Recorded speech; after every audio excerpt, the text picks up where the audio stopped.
My name is Clara, and I am 35 years old. For a long time, my life was everything I dreamed of: calm, joyful, and full of love.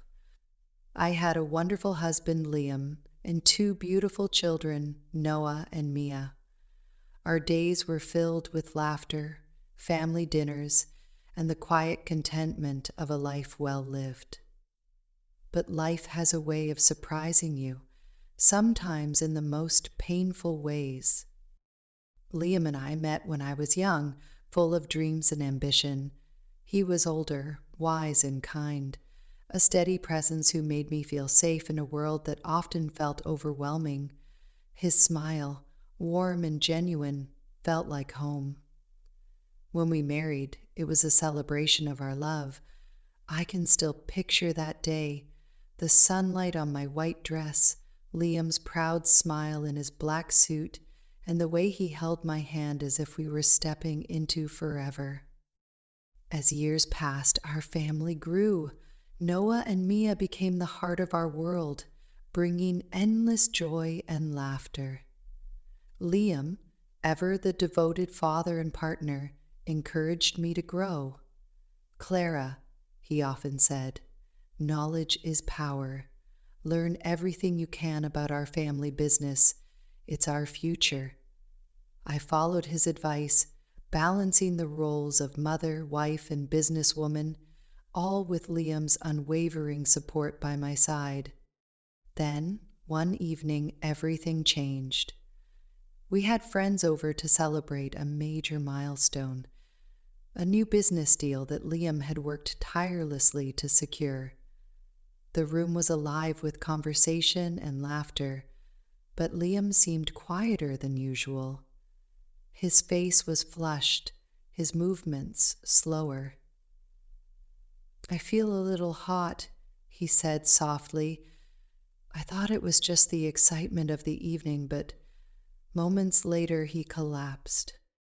Panic consumed me as I called for help, but it was too late. Liam was gone. In an instant, the foundation of my life crumbled. The days that followed were a blur of grief. The house that once echoed with joy felt unbearably silent. I spent weeks in bed, unable to face the world. Noah and Mia, only 10 and 8, clung to me, their tears mirroring my own. One morning, Mia came to me with her small, tear-streaked face. She sat by my side, held my hand, and said softly, "Mom, please don't leave us too." Her words pierced through my sorrow. I realized that while I had lost Liam, my children still needed me. I couldn't let them lose both parents. With that resolve, I began to rebuild. Slowly, step by step, I returned to the family business, determined to honor Liam's legacy. It wasn't easy. Every meeting, every decision reminded me of him.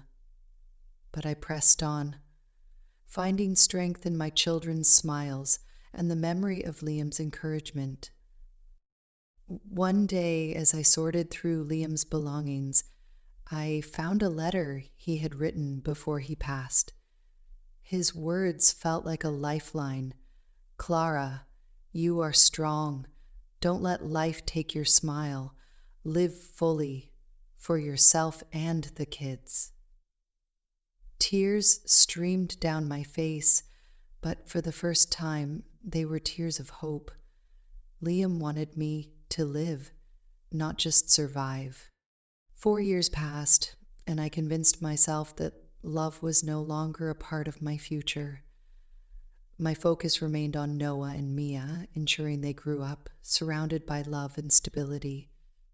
But life, with its endless twists, had other plans. I joined a hobby group to learn embroidery, hoping to find a distraction. And that's where I met Olivia, a warm and cheerful woman who introduced me to her brother Jack. Jack was tall, with piercing blue eyes and a smile that seemed to light up the room. At 28, he was younger than me, and I dismissed any thought of him as more than a friend.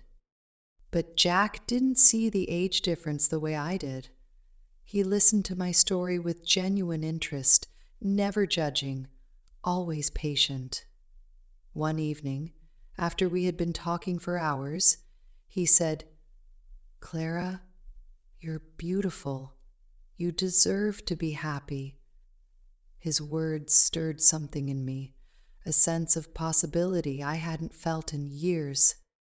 As our friendship deepened, Jack became a constant presence in my life.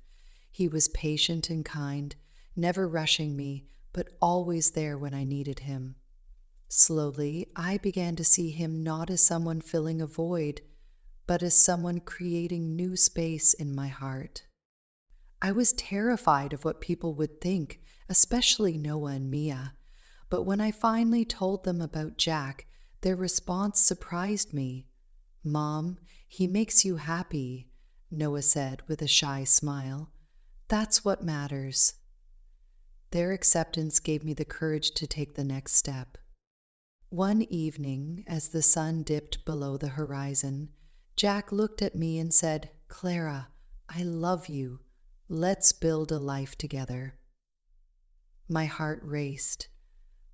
"But I can't forget Liam," I whispered. Jack's response was gentle and reassuring. "I'm not asking you to forget him. I just want to be part of your life." In that moment, I realized that moving forward didn't mean letting go of the past. It meant creating room for new joy while honoring the love that came before. Together, Jack and I began to build a life filled with laughter, love, and hope. Liam will always be a part of me, a guiding presence in my heart, but Jack has shown me that life is about moving forward, embracing new beginnings, and finding happiness again. With him by my side and my children thriving, I've learned to live fully, just as Liam wanted. Thank you for listening to my story. If it touched your heart, please like and share it. Remember, it's never too late to find joy, even after loss. Life is about moving forward, one step at a time.